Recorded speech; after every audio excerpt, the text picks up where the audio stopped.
Hello tout le monde, on se retrouve aujourd'hui pour mon best-of de l'année 2020. Je vais vous présenter beaucoup de produits de beauté, mais également quelques séries et un film que j'ai bien aimé cette année, donc, enfin plutôt l'année dernière. Je vous conseille de prendre un petit thé avec moi et on commence tout de suite. Allez, c'est parti. Elle est où la base? On commence par la base qui est la Optical Illusion de chez Urban Decay. Elle se présente comme ceci. Je suis désolée pour la lumière, mais en fait je filme assez tardivement, donc ce sera pas une lumière super, mais voilà, je suis vraiment désolée. On revient à nos moutons. La Optical Illusion de chez Urban Decay, c'est une base qui lisse la peau, qui rend le teint comme un filtre en fait. Elle va vous filtrer le teint. Je sais pas si ça se dit, mais bon, vous avez compris ce que je veux dire. Et je ne sais pas pourquoi on n'entend pas parler de cette base, mais franchement, moi je l'adore et c'est parmi mes coups de cœur de cette année. Ensuite, un autre coup de cœur pour moi cette année, c'est le fond de teint Pitch Perfect de chez Too Faced. Franchement, ce fond de teint, je l'adore. C'est un vrai coup de cœur pour le coup. Il a une couvrance légère à moyenne. Alors bon, moi, cette année, je ne porte plus des fonds de teint vraiment très couvrants. Je cherche plutôt à unifier mon teint, même si j'ai des imperfections. Franchement, je m'en fous. Concernant la tenue, il résiste au masque. Je l'ai porté plusieurs fois avec le masque et je peux vous dire qu'il tient super bien, il ne transfère pas. J'étais un peu scotchée. Quand j'ai porté le masque au début de l'année, enfin je veux dire en septembre, je parle de l'année scolaire, je l'ai porté plusieurs fois en septembre et je n'ai pas eu de transfert toute la journée. Alors qu'en septembre, on sait tous qu'il fait chaud, on transpire comme des malades. C'est pas évident, mais il a bien fait son travail. Et le dernier point, c'est que je ne brille pas avec. Je le porte toute la journée et bon, ça dépend après la poudre que vous utilisez. Si vous utilisez une poudre matifiante, vous pouvez le garder toute la journée sans briller. Par contre, si vous prenez une poudre lissante qui n'a pas pour objectif de matifier votre teint, là je peux vous dire que bon, peut-être que vous allez briller un tout petit peu à la fin de la journée. Mais voilà, c'est pas vraiment problématique, on va dire ça comme ça. Un autre fond de teint que j'ai adoré, et là, je pensais pas que j'allais adorer ce fond de teint. Alors, j'ai pas vraiment accroché avec l'anti-cerne que j'ai testé, mais le fond de teint de chez Colourpop, le No Filter Foundation, c'est une pépite. C'est une pépite et à prix abordable. Et alors ce fond de teint a un rendu frais, lumineux et une couvrance modulable, je dirais, parce que moi parfois je mets une pompe, parfois deux. Ça dépend de la couvrance que je veux. Et quand je mets une pompe, ça va être une couvrance légère. Deux pompes, une couvrance plus élevé, ça fait pas de taches, ça ne fait pas d'effet de matière. Bref, ce fond de teint est juste une pépite. Alors, en le testant avec toutes mes poudres, sans exception, je remarque qu'il brille légèrement à la fin de la journée. Mais là non plus, c'est pas très problématique. Vous pouvez très bien absorber un tout petit peu le sébum et faire une petite retouche à la fin de la journée. Il n'y a pas de souci. En tout cas, si vous voulez un fond de teint lumineux avec un teint frais et à petit prix, je vous recommande le No Filter de chez Colourpop. On passe maintenant au bronzer et blush. Et là, je n'ai pas beaucoup de produits à vous montrer, mais j'aimerais bien mentionner quelques-uns quand même. On commence par le blush de chez Kiko qui est dans la gamme Unexpected Paradise dans la teinte 01 Shadow of the Earth, qui est comme ceci. Ce blush, c'est un coup de cœur aussi parce que déjà j'adore la teinte. Je n'ai pas de blush dans cette teinte-ci, il me semble. Ce blush est bien, je trouve qu'il est bien, il est bien pigmenté, il ne fait pas de taches, il se construit assez facilement. On reste dans les blushs à petit prix, j'ai le Sweet Cheeks Matte de chez NYX. Ce blush, c'est une bombe, vraiment. Alors, je sais pas, vous le voyez un petit peu clair à la caméra. Il tire un petit peu vers la couleur rouille. Ce blush est pigmenté, mais genre un truc de malade. Je n'ai jamais eu un blush aussi pigmenté de toute ma vie, jusqu'à maintenant. Je vais mettre un tout petit peu sur mes joues et là, stop, parce que franchement, il est hyper pigmenté. On passe à un blush qui est plutôt dans des prix de moyenne gamme. C'est le blush de chez Fenty, le Fenty Cream. Et là, j'ai la teinte Strawberry Drip. J'ai un autre dans ma collection et franchement, je les adore. Je l'ai utilisé pas mal de fois en été et il fait un teint frais.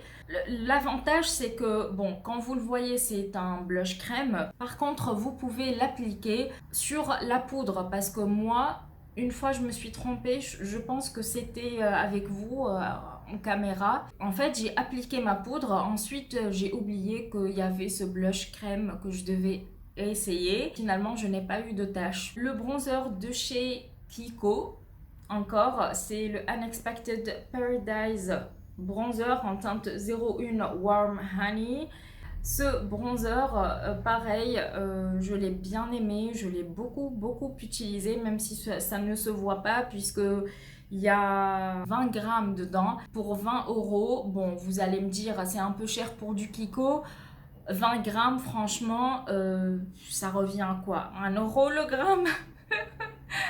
C'est pas cher. Il est bien, il se construit facilement. Et vous voyez que, voilà, mon teint est assez chaud. C'est un bronzer qui n'est pas froid. Il est un tout petit peu chaud, mais pas très chaud non plus. Donc, vous allez avoir un rendu équilibré, on va dire, entre le contouring et le bronzing. Ensuite, je parle vite fait de ce bronzer de chez NARS qui est le Paradise Fond.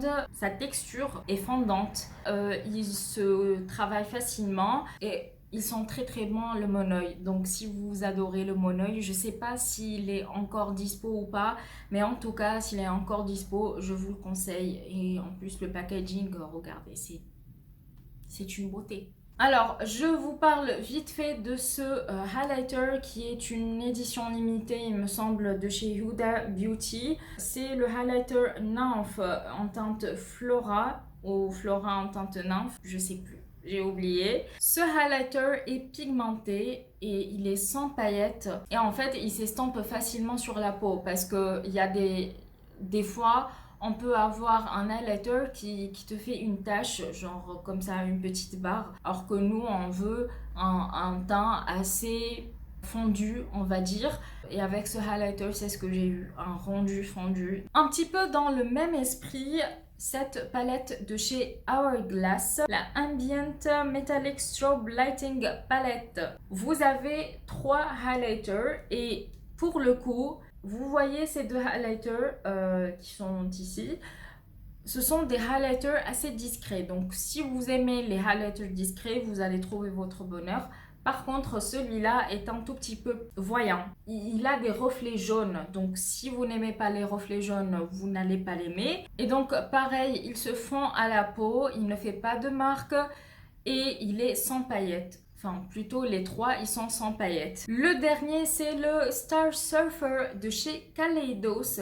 Alors, celui-là, je ne vous l'ai pas montré sur YouTube ou sur Insta. Par contre, je l'ai utilisé pas mal de fois. Et mon Dieu, cet highlighter, c'est un phénomène. C'est un phénomène qui vient d'une autre planète. D'ailleurs, Kaleidoscope... ça veut tout dire. Si vous n'aimez pas les paillettes, je pense que vous allez détester celui-là parce qu'il est hyper pailleté, il est hyper pigmenté et il a des reflets roses. Moi, je l'ai utilisé hier et quand je l'ai vu sur moi, je me suis dit waouh, toi t'es au taquet. Tu as une lumière de malade. On te voit là, je sais pas, on te voit de loin. On risque pas de te louper. Et c'est ce que j'ai ressenti avec cet highlighter. C'est que ça vient d'une autre planète, c'est tout. On passe maintenant aux poudres. On commence par la poudre de chez Too Faced, la Pride and Poreless Plus. Il y a des personnes qui l'aiment, d'autres qui la détestent. Moi, je fais partie des personnes qui l'aiment bien. Je l'ai utilisé pas mal de fois. Bon, je trouve le packaging un tout petit peu cheap. Franchement, C'est pas le meilleur packaging au monde. La petite houppette, je ne l'ai utilisée qu'une fois pour vous dire la vérité. Ce qui est bien avec cette poudre, c'est qu'elle floute les pores. Moi, ayant une peau acnéique, j'ai pas mal de pores et donc avec cette poudre, ça floute tout. J'ai une peau de bébé. Dans un autre genre de poudre, on a la ABH. C'est la Loose Setting Powder de chez Anastasia Beverly Hills. C'est une poudre qui est matifiante et elle matifie super bien. Au début, je ne l'ai pas aimée parce que bon, j'en ai trop mis, il faut dire la vérité. Donc, j'ai pas eu un résultat très beau. Je l'ai réutilisée pas mal de fois depuis et j'ai adoré. Voilà, c'est pour ça que je vous la présente aujourd'hui parce que je trouve qu'elle me fait un rendu très mat. Elle matifie bien tout au long de la journée, je ne brille pas. Je trouve aussi qu'elle n'a pas d'effet plombant parce que parfois quand on met la poudre sous les yeux, on a tendance à avoir un regard plombé. Avec cette poudre, je ne l'ai pas. Ma dernière découverte de chez Too Faced, c'est la Peach Perfect Mattifying Loose Setting Powder. C'est grâce à Coralie. Parce que grâce à elle, j'ai pu tester cette poudre. Et alors, je peux vous dire que je l'adore. Vraiment, elle matifie bien. Je l'ai utilisée pas mal de fois. D'ailleurs, je vous l'ai mis dans un commentaire épinglé sous une de mes vidéos. Je trouve qu'elle a un rendu très beau. Elle est légère, elle n'a pas cet effet plombant et elle matifie super bien tout au long de la journée. On passe vite fait au spray fixateur. Bon, je n'ai pas eu de découverte. Je vous présente le All Nighter de Urban Decay. Ouais, je vous fais découvrir un spray fixateur, non pas vraiment, mais franchement je l'adore, je l'utilise presque tout le temps. Je trouve qu'il fait tenir le make-up, vraiment il fait tenir mon make-up. Je l'ai utilisé pas mal de fois quand j'avais des soirées assez longue et donc je devais garder un make-up flawless. Il fait son taf. On a la brume fixatrice continue de chez Morphe. Alors ce que j'aime bien dans cette brume, c'est pas le fait qu'elle matifie, c'est pas le fait qu'elle fixe mon make-up, mais plutôt la façon de sprayer, de pchiter. C'est un bonheur. C'est un bonheur de pchiter, c'est un spray continu qui se diffuse. Ça ne t'agresse pas la peau, ça te fait pas un pchit sur la gueule comme ça qui te vient de nulle part.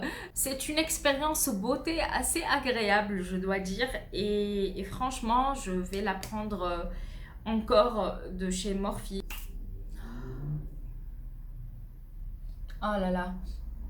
C'est très parfumé et j'adore. On passe aux yeux et là j'ai pas mal de produits à vous présenter. On commence déjà par la base. Sans surprise, c'est la base Proof It de chez NYX.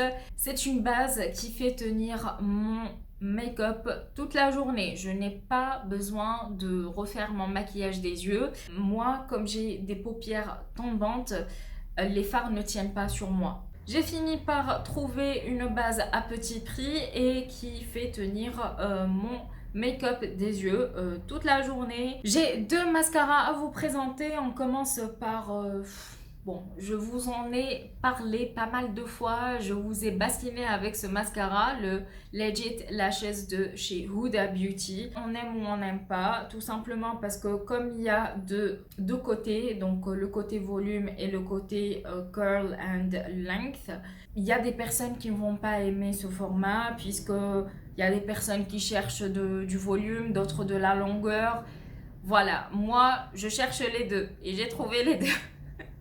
J'utilise le côté de la longueur et ensuite le côté du volume. Et je trouve qu'il me fait des cils de ouf. J'ai de la longueur, j'ai du volume et ça fait pas de pâté. Bref, je l'adore. Et en plus de ça, il tient mais super bien. Il tient super bien. D'ailleurs, quand je le démaquille, et parfois j'ai du mal à le démaquiller avec mon baume de chez Huda. Tout ça pour vous dire qu'il a une tenue incroyable. Une dernière découverte il n'y a pas longtemps, c'est le Bad Gal Bang de chez Benefit que Coraline m'a offert dans le swap. C'est un mascara génial. Franchement, j'ai eu un coup de cœur pour ce mascara et je pense que là, il commence à vieillir et il commence à avoir un rendu plus beau. Ce que j'aime bien dans ce mascara, c'est que il sépare bien les cils et il fait une longueur. Laissez tomber. Je n'ai jamais eu les cils aussi longs de toute ma vie. Il est extraordinaire et franchement, si vous ne l'avez pas encore testé, testez-le et vous m'en direz des nouvelles. On passe aux palettes. Oui, oui. Le moment tant attendu. Je commence par une palette assez nude, basique, on va dire. C'est la Natural Nude Born This Way de chez Too Faced, que au début je ne voulais pas acheter et ensuite j'ai fini par l'acheter et je ne regrette absolument pas. Les fards de cette palette ne sont pas comparables aux palettes chocolate de chez Too Faced. Je trouve que les fards ici sont de meilleure qualité. Ils sont plus pigmentés, ils se travaillent facilement, ils s'estompent bien. Bref, en plus, le choix des teintes est très bien, je trouve, parce que si vous êtes débutant ou débutante, si vous ne savez pas qu'est-ce que vous allez mettre comme fard, vous n'avez qu'à suivre les ordres des fards. Genre, vous mettez celui-là mat, après le lumineux, ainsi de suite.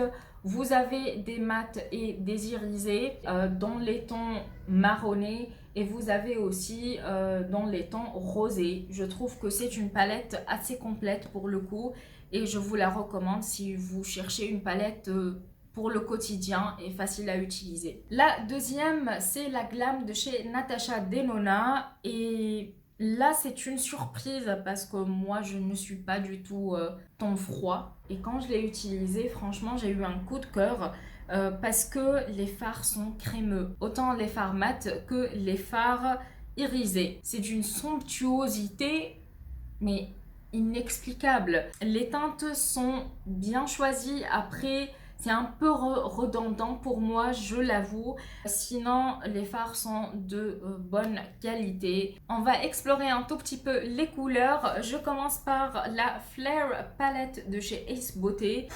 Cette palette, je ne sais pas pourquoi je ne l'ai pas utilisée jusqu'à maintenant. Qu'est-ce qui m'arrive? Qu'est-ce qui m'arrive? Franchement, c'est une pépite, c'est d'une pigmentation, elle est super cette palette. Vous avez des tons chauds, vous avez des tons froids, vous avez des neutres, vous avez de la couleur et la cerise sur le gâteau. Et là, vous n'allez pas me croire, mais croyez-moi, croyez-moi, mais moi, je ne croyais pas mes yeux. Ces fards, ces deux-là, qui sont en principe difficiles à estomper, difficiles à travailler, qui feront des chutes, etc.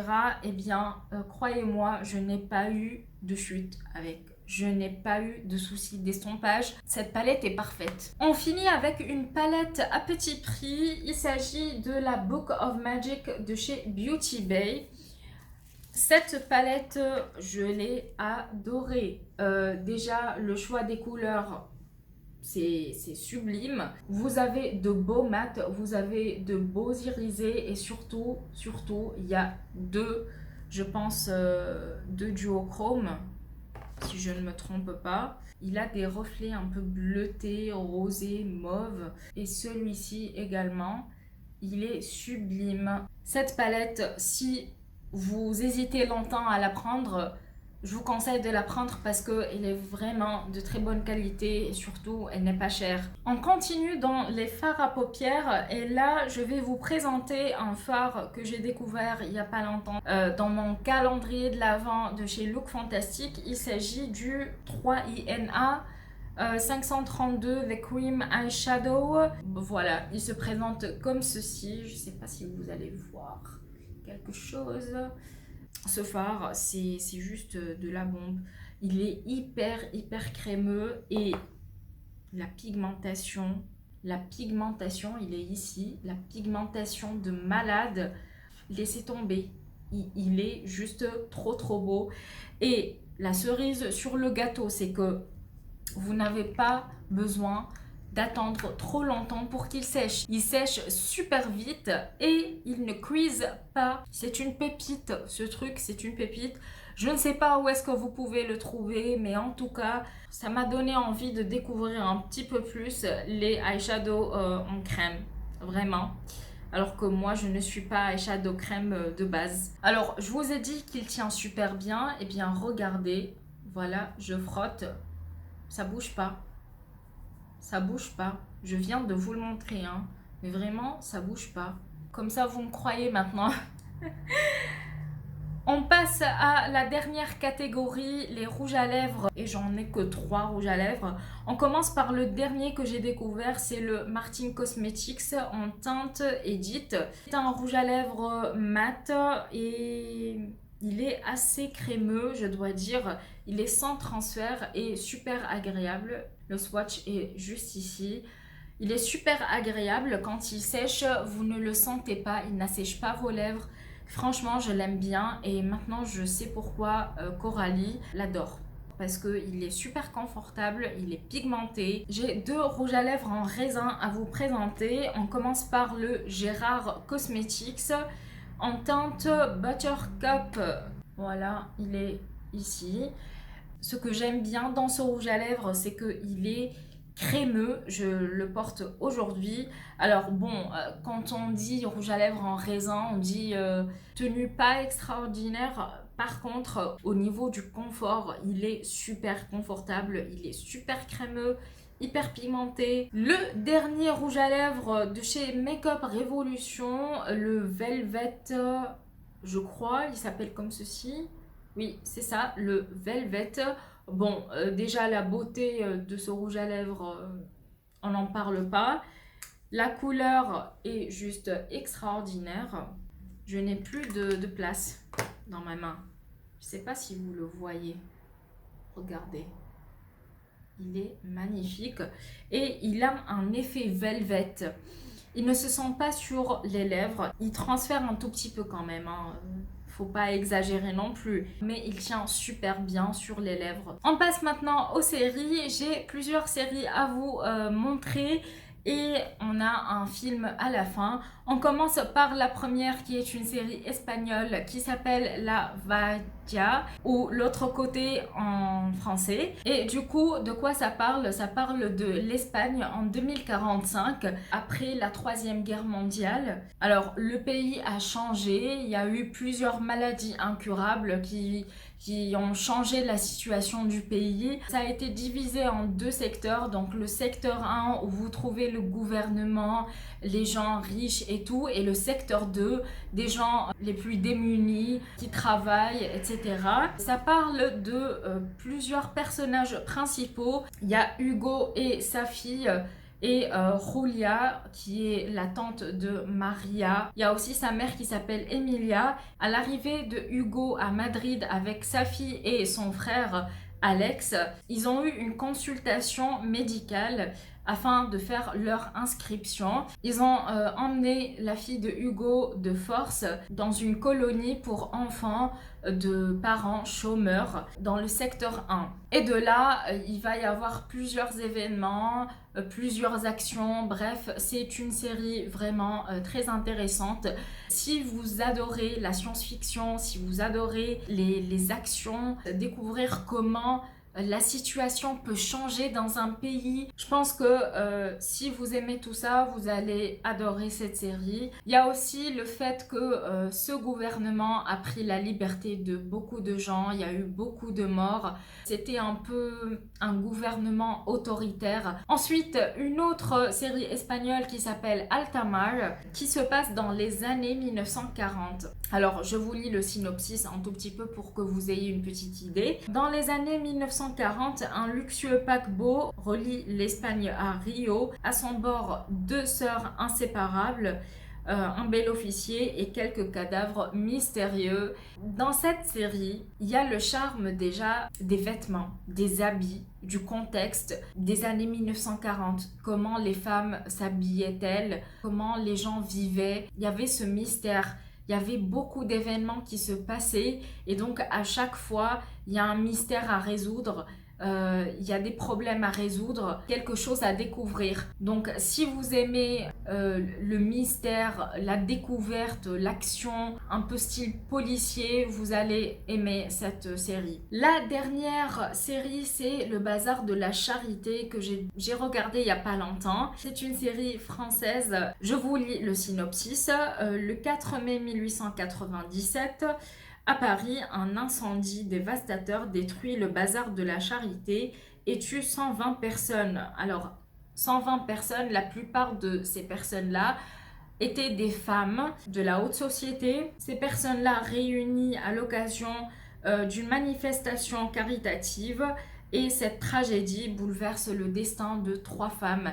Donc, dans cette série, ce que j'ai bien aimé, c'est que ça montre à quel point les hommes étaient égoïstes, ne pensaient qu'à eux, et comment les femmes n'avaient pas le droit de s'exprimer, n'avaient pas le droit de faire ce qu'elles veulent dans la vie, dépendantes de leur mari.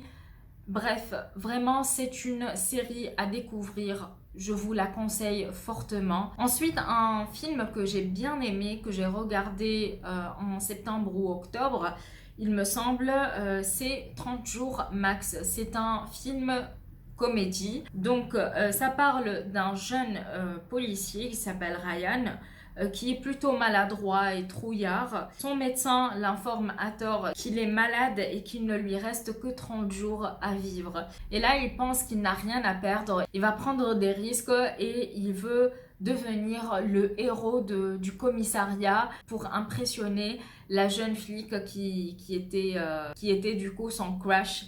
Voilà, c'est un film qui est assez rigolo, je dois dire, surtout dans ces temps un petit peu moroses. C'est pour ça que j'ai voulu le mentionner aujourd'hui. Écoutez, cette vidéo est finie maintenant. Ça fait 1 heure que je parle. Je commence à avoir mal à la voix, donc j'espère que je n'ai pas été très longue. Si vous avez aimé cette vidéo, bien sûr, n'hésitez pas à la liker et à vous abonner si ce n'est pas encore fait. N'hésitez pas à me dire quels ont été vos coups de cœur de cette année, séries, pas séries, films, beauté, bref. Mettez-moi tout, je veux tout savoir. Moi, je vous dis à très bientôt et prenez soin de vous. Ciao, ciao!